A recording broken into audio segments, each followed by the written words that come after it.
Jai Shriram. Welcome to masala papad. ನಾನು ಅಜಿತ್ ಬೋಪ್ನಳ್ಳಿ.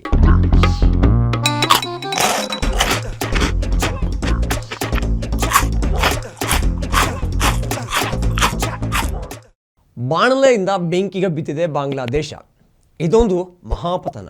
ಒಂದು ಕಾಲದಲ್ಲಿ ಅಖಂಡ ಭಾರತದಲ್ಲಿತ್ತು.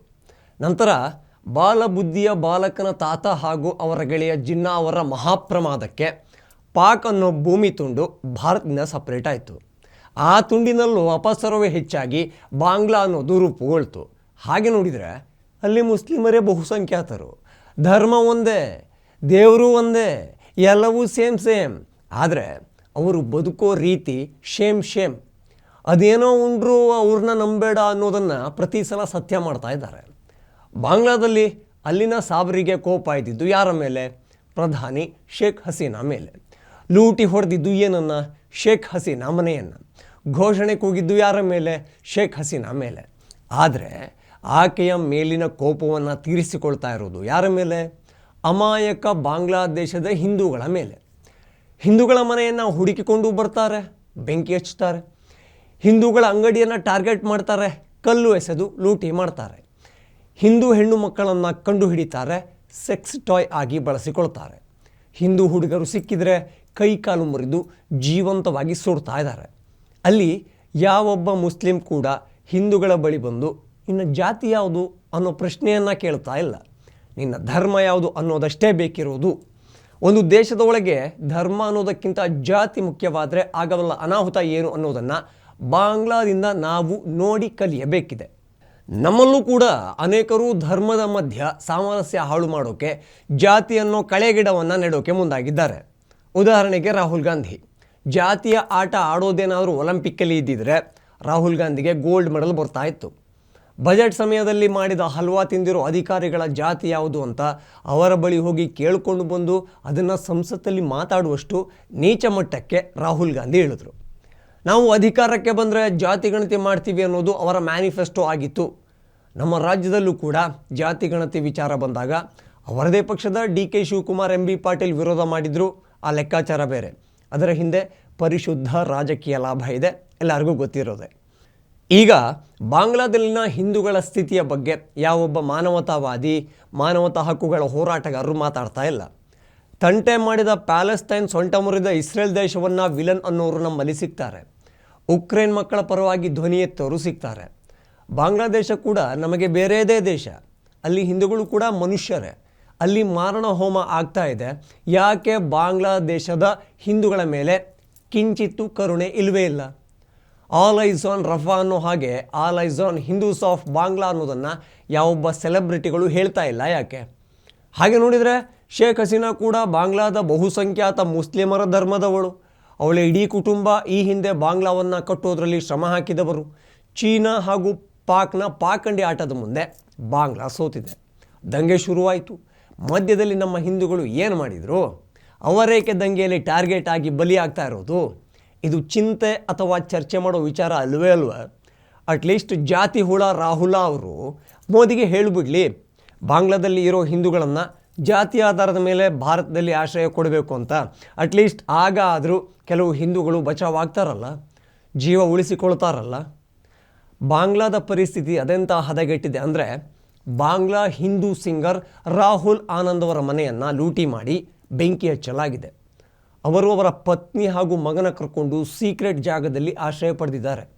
3,000ಕ್ಕೂ ಹೆಚ್ಚು ಸಂಗೀತ ಉಪಕರಣಗಳು ಪೀಸ್ ಮಾಡಿದ್ದಾರೆ.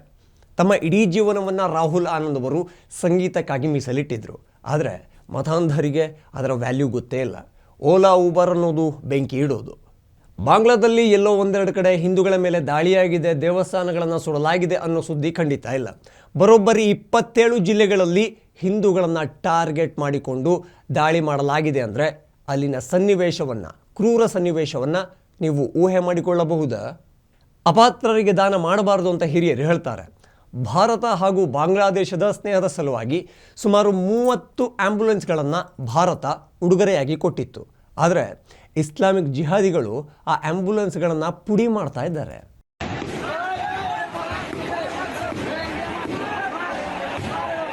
ಆ ದಾಳಿ ಮಾಡ್ತಾ ಇರೋರಲ್ಲಿ ಯುವಕರೇ ಜಾಸ್ತಿ, ಅಂದರೆ ಯಂಗ್ ಪೀಪಲ್. ಬಹುಶಃ ಅವರಲ್ಲಿ ತುಂಬ ಜನರ ಅಮ್ಮನಿಗೆ ಹೆರಿಗೆ ನೋವು ಬಂದಾಗ ಅದೇ ಯಾವುದು ಆ್ಯಂಬುಲೆನ್ಸಲ್ಲಿ ಒಂದರಲ್ಲಿ ಕಾಪಾಡಿರ್ಬೋದು ಅಲ್ವಾ? ಆಂಬುಲೆನ್ಸ್ ಏನು ಮಾಡಿತ್ತು? ದಂಗೆ ಮಧ್ಯೆ ಗಾಯ ಆದರೆ ಜಟ್ಕಾ ಗಾಡಿಯಲ್ಲಿ ನಿಮ್ಮನ್ನು ಕರ್ಕೊಂಡು ಹೋಗ್ತಾರ? ಆ ಆ್ಯಂಬುಲೆನ್ಸ್ ಭಾರತವೇ ಕೊಟ್ಟಿದ್ರು ಕೂಡ ಬಳಕೆ ಆಗ್ತಾ ಇರೋದು ಬಾಂಗ್ಲಾದೇಶಿಗರಿಗೆ ಅಲ್ವಾ? ಹೌದು, ಬಾಂಗ್ಲಾದಲ್ಲಿನ ಹಿಂದೂಗಳು ಉಟ್ಟ ಬಟ್ಟೆಯಲ್ಲಿ ಮನೆ ಬಿಟ್ಟು ಬಂದಿದ್ದಾರೆ.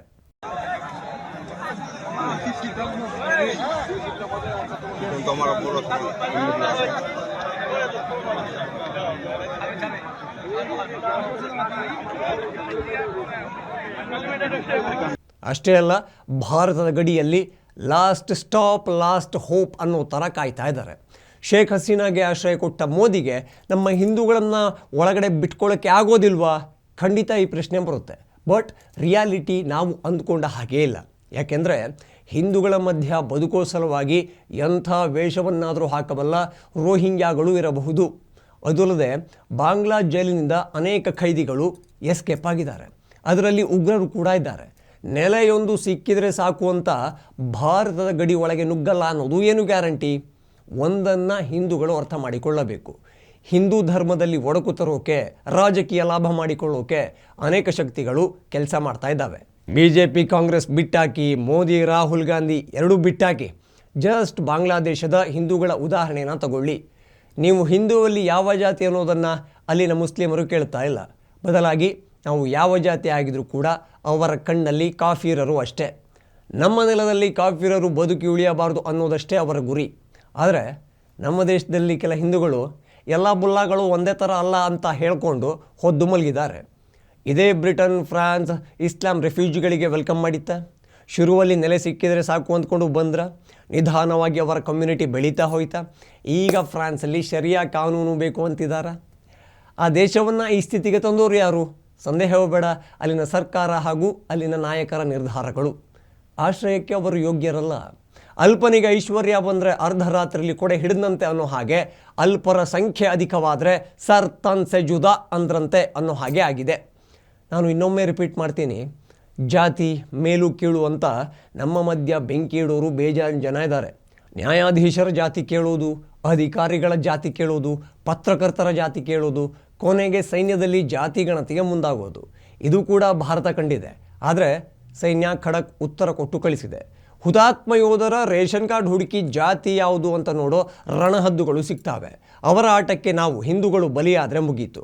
ಆಗಲೇ ಹೇಳಿದ ಹಾಗೆ ಬಾಂಗ್ಲಾದಲ್ಲಿ ಜಿಹಾದಿಗಳು ನಿನ್ನ ಜಾತಿ ಯಾವುದು ಅಂತ ಕೇಳಿಕೊಂಡು ಹಿಂದೂಗಳ ಮೇಲೆ ಅಟ್ಯಾಕ್ ಮಾಡ್ತಾ ಇಲ್ಲ. ಅವರ ಕಣ್ಣಲ್ಲಿ ಮುಸ್ಲಿಂ ಅಲ್ಲದವರು ಸಾಯೋಕೆ ಯೋಗ್ಯರು. ಎಷ್ಟೋ ವರ್ಷಗಳಿಂದ ಬಾಂಗ್ಲಾದಲ್ಲಿ ಆ ಧರ್ಮ ಈ ಧರ್ಮ ಅಂತ ನೋಡದೆ ಲಕ್ಷಾಂತರ ಜನರಿಗೆ ದಿನವಿಡೀ ಊಟ ಹಾಕಿದ ಇಸ್ಕಾನ್ ಟೆಂಪಲ್ ಮೇಲೆ ದಾಳಿ ಮಾಡಿರೋ ದಗಲ್ಬಾಜಿಗಳು ಅವರು. ಉಂಡ ಮನೆಯ ಜಂತಿ ಎಣಿಸೋ ಜಿಹಾದಿಗಳು ಅವರು. ಹೇಗೆ ತಾನೇ ಅವರ ಜೊತೆಗೆ ಸಾಮರಸ್ಯ ಸೃಷ್ಟಿಯಾಗೋಕ್ಕೆ ಸಾಧ್ಯ ಅಲ್ವಾ? ಕಲ್ಪನೆಗೊಂದು ಮಿತಿ ಬೇಡವಾ? ಬಾಂಗ್ಲಾದೇಶವನ್ನು ಕಟ್ಟಿದವನ ಪ್ರತಿಮೆಯನ್ನೇ ಉರುಳಿಸಿದವರು ಇನ್ನೇನನ್ನ ಬಿಟ್ಟಾರೋ?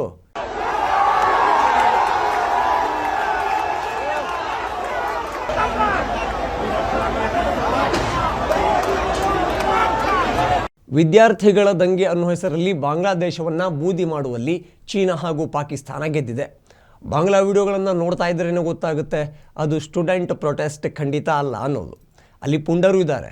ಅದೇ CII ಟೈಮಲ್ಲಿ ನಮ್ಮ ಮಂಗಳೂರಲ್ಲಿ ಕೇರಳದಿಂದೆಲ್ಲ ಬಂದಿದ್ರಲ್ಲ ಕಲ್ಲೇಸಕ್ಕೆ, ಅದೇ ಥರ ಬೇರೆ ಬೇರೆ ದೇಶಗಳಿಂದ ಬಂದ ಪೇಯ್ಡ್ ದಂಗೆಕೋರರು ಇದ್ದಾರೆ. ಅವ್ರನ್ನೆಲ್ಲ ಬಾಂಗ್ಲಾ ಸೇನೆ ಮಟ್ಟ ಹಾಕಬೇಕಿತ್ತು. ಸೇನೆಯ ಬಂದೂಕಲ್ಲೇನು ಗುಬ್ಬಚ್ಚಿ ಒಂದು ಗೂಡು ಕಟ್ಟಿದೆಯಾ? ಪ್ರತಿಭಟನೆ ಹೆಸರಲ್ಲಿ ಸಾರ್ವಜನಿಕ ಆಸ್ತಿ ಪಾಸ್ತಿ ಹಾಳು ಮಾಡ್ತಾ ಹತ್ಯಾಕಾಂಡವನ್ನು ಮಾಡ್ತಾ ಇರೋದನ್ನು ಕಂಡ ಸೇನೆ ಸೈಲೆಂಟಾಗಿ ಇರೋದು ಯಾಕೆ ಅನ್ನೋ ಪ್ರಶ್ನೆ ಖಂಡಿತ ಮೂಡುತ್ತೆ. ಸರ್ಕಾರ ಯಾವುದೇ ಇರಲಿ, ದೇಶದ ಭದ್ರತೆ ಸೇನೆಯದ್ದು. ಈ ಮೈಂಡ್ಸೆಟ್ ಯಾಕಿಲ್ಲ? CAA ಘೋಷಣೆ ಮಾಡಿರೋ ಮೋದಿ ಸರ್ಕಾರಕ್ಕೆ ಈಗ ಅದನ್ನು ತುಂಬ ಇಂಪ್ಯಾಕ್ಟ್ಫುಲ್ಲಾಗಿ ಜಾರಿ ಮಾಡೋಕ್ಕೆ ಒಳ್ಳೆಯ ಸಮಯ. ಭಾರತ ಬಾಂಗ್ಲಾ ಗಡಿಯಲ್ಲಿ ಸಾವಿರಾರು ಹಿಂದೂಗಳು ಇದ್ದಾರೆ, ಆಶ್ರಯಕ್ಕಾಗಿ ಕಾಯ್ತಾ ಇದ್ದಾರೆ. ಅವರಿಗೆ ಭಾರತ ಒಂದೇ ಆಶ್ರಯ. ಮುಸ್ಲಿಮರಿಗೆ ಬಾಂಗ್ಲಾದಲ್ಲಿ ಇರೋಕ್ಕೆ ಕಷ್ಟ ಆಗಿರಬಹುದು, ಆದರೆ ಇಡೀ ಜಗತ್ತಿನಾದ್ಯಂತ 50ಕ್ಕೂ ಜಾಸ್ತಿ ಮುಸ್ಲಿಂ ಕಂಟ್ರಿಗಳಿವೆ.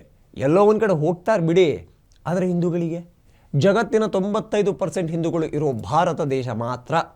ಈಗ ನಮ್ಮವರಿಗೆ ನಾವೇ ಆಶ್ರಯ ಕೊಡಬೇಕು. ಹಾಗೆ ಬೇರೆ ಎಲ್ಲ ದೇಶದ ನಿರಾಶ್ರಿತರಿಗೆ ಮಿಡಿಯುವ ನಮ್ಮ ಹೃದಯದಲ್ಲಿ ಹಿಂದೂಗಳಿಗೆ ಜಾಗ ಬೇಕಲ್ಲ? ಮಾನವೀಯತೆ ಅನ್ನೋದು ಅವ್ರ ಮೇಲೆ ಕೂಡ ಇರಬೇಕಲ್ಲ? Hindu lives matter. T V ವಿಕ್ರಮದ ಎಲ್ಲ ವಿಡಿಯೋಗಳಿಗಾಗಿ ಚಾನಲ್ನ ಫಾಲೋ ಮಾಡಿ, ಸಬ್ಸ್ಕ್ರೈಬ್ ಮಾಡೋದನ್ನು ಮರಿಬೇಡಿ. ನಿಮ್ಮ ಬೆಂಬಲ ಪ್ರೋತ್ಸಾಹ ನಮ್ಮ ಮೇಲೆ ಯಾವಾಗಲೂ ಇರಲಿ. ಜೈ ಶ್ರೀರಾಮ್. ಟಿವಿ ವಿಕ್ರಮ, ದೇಶ ನಿಮ್ಮ ಕೈಯಲ್ಲಿ. ಈ ಕಾರ್ಯಕ್ರಮ ನಿಮಗೆ ಇಷ್ಟ ಆಗಿದ್ದಲ್ಲಿ ಲೈಕ್, ಶೇರ್ ಹಾಗೂ ಕಮೆಂಟ್ ಮಾಡಿ. ಟಿವಿ ವಿಕ್ರಮದ ಕಾರ್ಯಕ್ರಮಗಳನ್ನು ನಿರಂತರವಾಗಿ ವೀಕ್ಷಿಸಲು ಸಬ್ಸ್ಕ್ರೈಬ್ ಮಾಡಿ, ಬೆಲ್ ಐಕನ್ ಒತ್ತಿ.